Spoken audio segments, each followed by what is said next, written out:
What causes a weak deadlift lockout? Imagine trying to lift a heavy weight and feeling like you just can't finish the last few inches. That frustrating moment is often caused by a weak lockout. So, what really causes that struggle at the top of the deadlift? Well, it all comes down to the muscles involved in the final push to stand tall. The main players are the glutes, hamstrings, lower back muscles, and the muscles that help stabilize your spine. If these muscles aren't strong enough or aren't working together properly, you'll find it hard to fully straighten your hips and knees and stand erect with the bar. That's what we call a weak lockout. One big reason is weak hip and glute strength. The lockout phase requires powerful hip extension, which means your hips need to drive forward and upward. If your glutes and hamstrings aren't conditioned well, they won't generate enough force. Even top lifters focus heavily on these muscles because they're key for finishing the lift. Another common cause is a weak lower back, especially the erector spiny muscles. These muscles help keep your spine stable and upright. If they're tired or underdeveloped, your posture can collapse, making it harder to lock out properly. Technique also plays a role.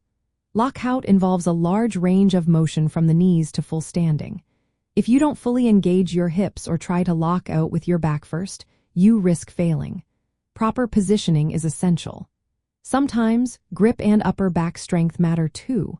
While grip strength is more important earlier in the lift, a tight upper back helps keep the bar close and maintain good posture. Weak traps or lats can cause the bar to drift forward or the torso to collapse, making the lockout harder. Many lifters neglect specific lockout training. Exercises like rack pulls, which are partial deadlifts from the knees or higher, target that final phase. Hip thrusts and good mornings also build the muscles needed for a strong lockout. Using resistance bands or chains during training adds extra challenge at the top of the lift, helping you develop explosive power. Neuromuscular coordination is another factor. Lockout isn't just about raw strength but also about how quickly and efficiently your muscles fire together. If your nervous system isn't firing on all cylinders, you might stall near the top.